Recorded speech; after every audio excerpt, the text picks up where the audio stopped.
Colombia libertaria. La mayoría de la gente quiere lo mismo para sí mismo y para los demás. Queremos un país donde la gente no se muera de hambre y que todos tengamos las posibilidades de salir adelante. A menos que usted sea un sociópata que quiere que existan muchos pobres a los cuales prometerles el paraíso en la tierra a cambio de su voto. Hoy quiero compartir con ustedes dos modelos de país que podríamos construir con los votos en las urnas. La economía de un país podríamos representarla en dos dimensiones, la dimensión pública y la dimensión privada. Esas dos dimensiones a su vez en cuatro cuadrantes. Los cuadrantes de la dimensión pública podríamos encontrar en el primer grupo a los políticos, burócratas, empresas que licitan con el Estado, los empleados estatales. También podríamos encontrar en el sector público un segundo grupo que son todos los dependientes de los subsidios que ofrecen los políticos. En la dimensión 2 encontramos los empresarios y los empleados. Entendiendo esto, expliquemos qué pasa cuando la línea se mueve más hacia un lado que hacia el otro. Digamos que tenemos un país donde hay muchos políticos, muchos burócratas, etcétera, y también tenemos mucha gente dependiente. Veamos qué consecuencias traería una economía así. Pues si inicialmente el objetivo era tener gente independiente que se pueda valer por sí misma, pues no se está logrando el propósito.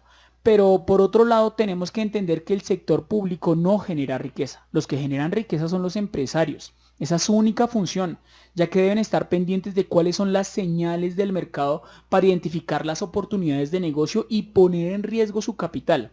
Si aciertan, brindarán empleo a mucha gente y podrán a funcionar la economía, y si fracasan asumirán las consecuencias de sus pérdidas. Adicionalmente, al existir un sector público tan grande, lo que ocurre es que las empresas se van porque no es un país favorable para hacer negocios y se quiebran porque los impuestos, las regulaciones y la intervención estatal es tan alta que hace imposible ejercer la función empresarial. Por ejemplo, ¿saben ustedes que el índice de facilidad para hacer negocios en Colombia ha retrocedido 33 puestos en los últimos 6 años? Otra consecuencia de este tipo de países es que al haber menos empresas, hay menos productos y servicios, y cuando hay menos productos y servicios, los precios empiezan a subir por la ley de oferta y demanda. Es decir, que nuestro dinero puede comprar cada vez menos cosas. Este es el resultado de votar políticos que ofrecen muchas cosas y que sueñan con un Estado muy grande. Ahora miremos el modelo 2. Yo lo he llamado Colombia libertaria. Cuando usted en una economía aumenta el cuadrante empresarial, lo que va a pasar es que a usted también le van a disminuir los impuestos porque ya no hay que sostener a tanto empleado público, a tanto ministro, a tanto funcionario ineficiente. ¿Sabían ustedes que según el economista de la Universidad de Antioquia, Luis Guillermo Vélez, Colombia podría evitar la próxima reforma tributaria y ahorrar 21 billones de pesos si elimináramos tanta burocracia inservible? Además, en este modelo de país, las empresas van a producir más bienes. Y al existir más bienes, los precios empiezan a decaer por la misma ley que hablamos anteriormente. Adicionalmente, las empresas también tendrán que competir por los empleados porque existirá mucho más empleo, aumentando así los salarios para quedarse con el mejor talento humano. Es decir, que en lugar de que la gente viva de subsidios, tenga un empleo que le permita aprenderse a parar sobre sus propios pies sin depender de los políticos de turno.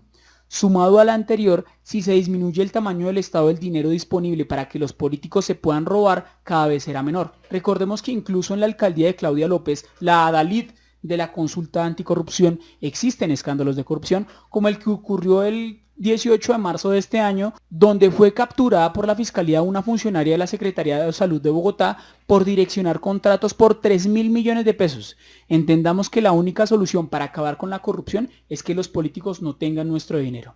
Y ahora aparece la pregunta, ¿y si tenemos muchas empresas, quién nos va a garantizar que realmente las empresas no abusen? En primer lugar, no hay nada más meritocrático que el mercado. Cuando hay muchas empresas que están compitiendo y la intervención estatal brilla por su ausencia, nosotros los consumidores somos los que castigamos y premiamos a las marcas con nuestras decisiones de compra. Eso es más eficiente que cualquier entidad gubernamental. Pero por otro lado, si existiera un cartel como el de los pañales o el de la leche, sería combatido por un Estado concentrado y especializado en brindar justicia y seguridad. Es decir, que no es un problema del modelo económico, sino un problema de la justicia. Si en este momento tenemos un Estado encargado de un montón de funciones, donde todas las hace mal, ¿no sería mejor que se encargara de un par solamente y así pudiera tener más resultados? Colombia necesita 4.992 personas como el señor Juan Raúl Vélez, una persona que genera 4.000 empleos. Si construyéramos un país más fácil para personas como él, eliminaríamos el desempleo en Colombia. La gente no tendría que pedir subsidios, disminuiríamos la corrupción. Además, que no hay nada más perverso que la solidaridad a punta de pistola. Esto va para todos los buenistas que les gusta hacer caridad con plata ajena. Si usted quiere ser un mecenas lo felicito, pero hágalo con su plata y no obligando a los demás a ser solidario a punta de pistola. Se acercan las elecciones en Colombia y lo que muestra el espectro político son un montón de sociópatas que ofrecen aumentar el tamaño del Estado y eso no nos conviene a usted ni a mí. Le conviene a la gente que vive del Estado a costa de los que sí producimos riqueza.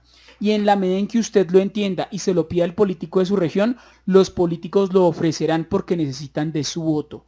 Colombia necesita más personas que le apuesten a la ruta de una Colombia libertaria.